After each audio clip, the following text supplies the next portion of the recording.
আসসালামু আলাইকুম, কেমন আছেন সবাই? সবসময় তো রান্নাবান্নার ভিডিও দিয়েই শুরু করি। তো সংসারে তো আসলে কত রকম কাজই করা হয়, তো ভাবলাম একটু শেয়ার করি।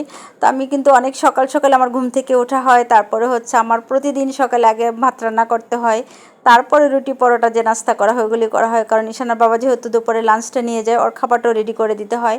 তো এটা কিন্তু গত পরশু দিনের ভিডিও, তো দিন আমার সকালে রান্নার ঝামেলাটা ছিল না, মানে ও খাবার অফিসে নেয় না, যে কারণে আমি রুটি পরোটাই করেছি।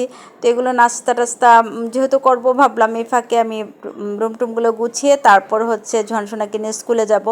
আর ওর যেহেতু 10টায় ক্লাস, আমি মর্নিংয়ে দিই না, তারপরে সে সকাল সকালই ঘুম থেকে উঠে পড়ে।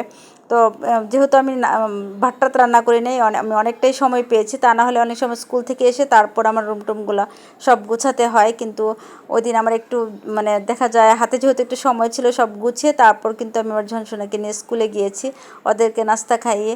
আর দেখা যায় সকালবেলার ঝামেলাটা আমার মনে হয় সবারই থাকে, যাদের বাচ্চা কাচ্চাকে স্কুলে দেওয়া হয়েছে।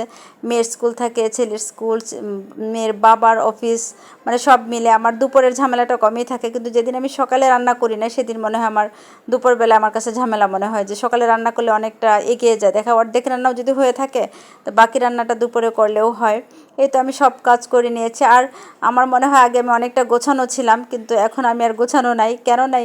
সেটা হচ্ছে এই একটা পেজ ক্রিয়েট করে পেজকে এত বেশি সময় দিয়ে দিতে দিতে দেখা যায় এখন আমি আর তেমন একটা গুছগাছ হয়ে থাকতেই পারি না। এই তো আমি স্কুল থেকে এসেছি, এসেই দেখি যে চুলাতে তেমন একটা গ্যাস নাই। তো যাই হোক, একটু মন খারাপ হয়ে যায়, কিন্তু আমার তো বিকল্প ব্যবস্থা আছে, যেহেতু সিলিন্ডার গ্যাসের ব্যবস্থা আছে।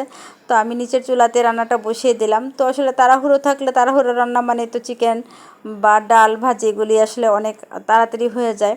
তো আমার তরকারিটা যখন অর্ধেক হয়ে আসছে তখনই কিন্তু চুলাতে গ্যাস চলে আসছে। এই তো আমার চিকেন রান্নাটা হয়ে গিয়েছে। তো ভাবলাম ডাল চচ্চড়ি করবো, আর হচ্ছে একটা ভাজি করে নিই, তাতেই হয়ে যাবে। আর বাচ্চারা ডাল চচ্চড়ি মাংস এগুলি অনেক বেশি পছন্দ করে। তো অথচ আমি যদি সকালে রান্না আমার অর্ধেক খোয়া থাকতো, তাহলে কিন্তু আর দুপুরবেলায় ঝামেলাটা হতো না। তো যাই হোক, আমার এখন ইদানিং দুপুরে গ্যাসটা থাকছেই না, কিন্তু আমার তেমন একটা প্রবলেম হয় না, যেহেতু আমি সকাল সকালে অনেকটা রান্না করে ফেলি। এই তো আমার রান্নাবান্না মোটামুটি কমপ্লিট, বাচ্চাদেরকে গোসল করিয়ে খাইয়ে তারপরে নিজেও কিন্তু খেয়ে নিয়েছি। তো আমার ভিডিওটি যে যেখান থেকে দেখেছেন সবাইকে অনেক বেশি ধন্যবাদ। সবাই ভালো থাকবেন।